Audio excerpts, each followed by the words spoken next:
to really support a cause, whatever that cause may be, at some point you have to show a bit of sacrifice to that cause. You have to commit time or money or resources or whatever it may be to support reputation, put your head over the parapet. There has to be an element of risk and an element of sacrifice. Now, if all you're doing is following the hashtag trend of the day, there's no sacrifice, there's no risk taking. In fact, it's the opposite. The reverse. Yes, it's actually more courageous to say, I'm not going to do that. What I'm going to do is I'm going to do this.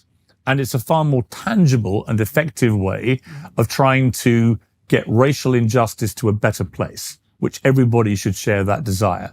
And I just feel that it comes back to what you said earlier about the victimhood generation. The one common theme of the people who play that victim card all the time is they almost never show any sacrifice for anything. It's all about themselves. It's all about, how can I get pity? How can I be showered in sympathy? How can I become almost famous for failure and celebrated for it?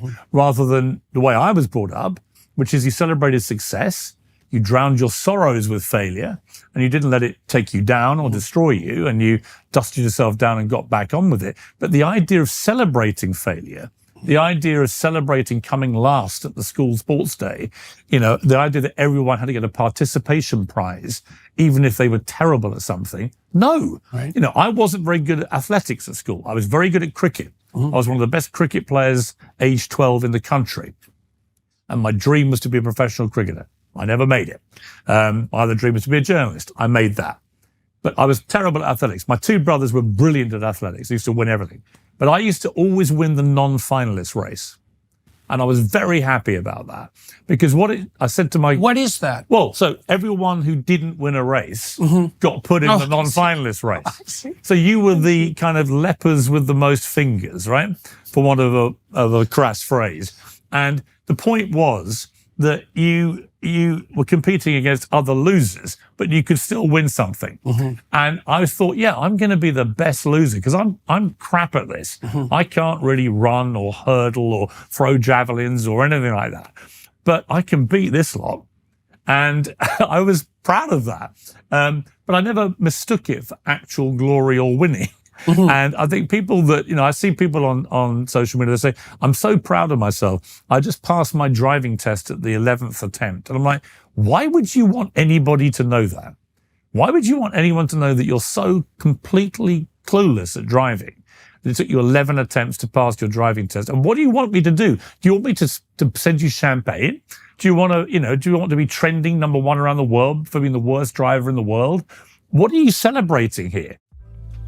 As a spouse, a parent, or a leader, people count on you. But if you're constantly tired, unfocused, and just not feeling like yourself, how can you show up the way they need you to? That's where Merrick Health comes in. Merrick is a premier health optimization platform that uses comprehensive lab work, not guesswork, to uncover what's really going on in your body. Hormones, thyroid inflammation, nutrient levels, the markers that matter. Their expert clinical teams build a personalized, research-backed plan just for you, whether it's lifestyle changes, supplements, or prescription treatments. When you know what's going on inside, you can lead with clarity, show up with energy, and stay sharp for your family, your team, and yourself. Head over to merrickhealth.com and use code Peterson for 10% off to join their guided optimization program with your personal medical team. That's merrickhealth.com, code Peterson.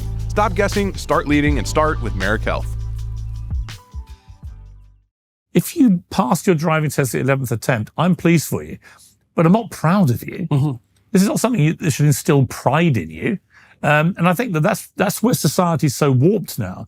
We celebrate failure. We also celebrate pride. And pride. Like formally. Right, exactly. Yes. And we also, we've started to feel bad about winners. We don't really feel comfortable with winners anymore, especially if they're a little bit self-confident. And yet I think they're the best possible role models out there. People that can perform in the cauldron of great sport or entertainment, whatever it may be. I watched all the sort of jealous sniping about Taylor Swift, for example. And then I went to her concert at Wembley. Absolutely mind-blowing experience. It's not because she's the best singer in the world or the best dancer or the best actress or the best pianist or the best guitarist, even though she does all those things. It's just I've never seen an audience so at one with the performer where she gave them what they wanted. 3.5 hours of banging hits. on a massive stage with huge theatrics. Every kid there, including my 12-year-old daughter, had a fantastic time. But the sniping, she doesn't sing every song live. She's this, she's that. She's written all these songs herself. She's grossing $2 billion on this tour. Pro rata, the biggest tour in the history of music. Bigger than the Beatles when they played Shea Stadium. And yet the natural reaction of a lot of people is to snipe, whilst pretending, you can almost bet they all have hashtag be kind in their ex bios. In other words, I'm a really kind person. I'm a tolerant person. I'm a nice person. And I'll destroy any of you fascists who deviate from my woke worldview. But when it comes to Taylor Swift, I'm going to bitch all over her. I'm going to trash her. I'm going to be envious and resentful and jealous and all these things, which flies completely in the face of what they're pretending to be.